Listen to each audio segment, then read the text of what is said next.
वैशाली लोकसभा क्षेत्र को लेकर बड़ी असमंजस की स्थिति है।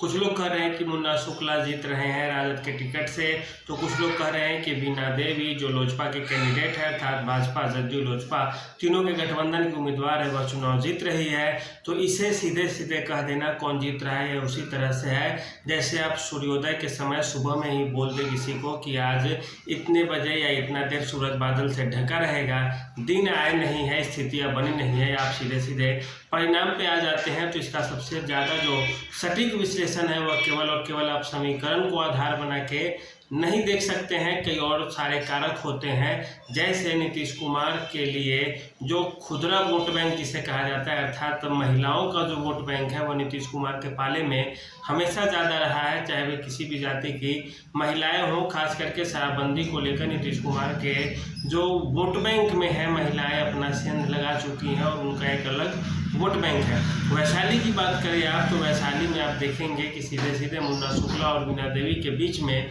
जो लड़ाई चल रही है वह जातीय समीकरण के अलावा सामाजिक समीकरण और कुछ जो ऐतिहासिक कारण है उस पर भी निर्भर कर रहे हैं। तो उन सब पे हम अभी चर्चा करने जा रहे हैं। सबसे बड़ा जो कारण है कि जो जातीय समीकरण जैसे राजपूत वहाँ पे बहुत ज़्यादा है वैशाली लोकसभा क्षेत्र में, तो राजपूतों की संख्या वहाँ पे 3.5 से 4 लाख है और इसका जवाब देने के लिए यादव और मुस्लिम दोनों जब होते हैं तब जाके 4 लाख के आंकड़े को छू पाते हैं। जैसे वहाँ पे 2.5 लाख मुस्लिम और 2.5 लाख के आसपास वहाँ पे यादव है और 1.5 लाख के आसपास मुस्लिम है, तो ये 4 से 4 काउंटर हो जाते हैं। और उसके बाद जो मामला फंसता है वो पासवान जाति का, कुशवाहा जाति का और कुर्मी जाति का, इन तीनों की भी संख्या मिला दी जाए तो ये भी 2.5 लाख के आसपास हो जाते हैं।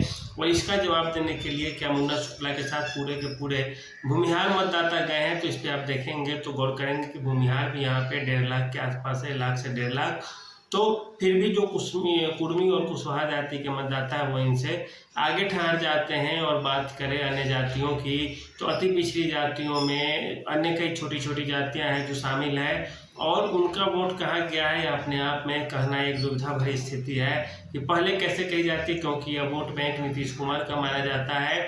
ऊपर से जो वहाँ पे वैसे मतदाता है जो वैसे जाति से आते हैं उनका सीधे सीधे मानना था कि यहाँ पे सांसद कोई भी हो हमें उससे मतलब नहीं, हम सीधे सीधे केंद्र में नरेंद्र मोदी को देख रहे हैं, उनके चेहरा को देख रहे हैं। तो ऐसा लगता है कि वहाँ के जो वैसे मतदाता वो सीधे सीधे वीणा देवी के पाले में चले गए हैं, क्योंकि वे आगे की देख रहे थे। अति पिछड़ी जातियों में भी वही स्थिति सुनने को मिल रही है। और इस तरह से देखें तो ये जो खुदरा वोट बैंक है वह सीधे सीधे वीणा देवी को मिलता हुआ दिख रहा है। और ऐसे में जो पासवान जाति है, चूँकि रामविलास पासवान के बेटे चिराग पासवान जी इधर थे तो उन्हीं के प्रत्याशी हैं वीणा देवी, तो इस कारण उनको दलित वर्ग से भी अच्छा खासा वोट मिलने की उम्मीद है। फिर इसके बाद जितना माझी होने के कारण उनकी जाति का भी वोट मिलने की उनको उम्मीद है। और इस तरह से आप देखें तो समीकरण के आधार पर वीणा देवी भारी पड़ जाती हैं। मुन्ना शुक्ला का अपना क्षेत्र रहा है, इस कारण उनकी वहाँ पे खास पकड़ होगी ही होगी। और वीणा देवी वहाँ पे चूंकि नहीं है लेकिन उनके पति दिनेश सिंह मुजफ्फरपुर के एरिया में ज़्यादा एक्टिव रहते हैं, इस कारण उनकी भी उपस्थिति अच्छी खासी है।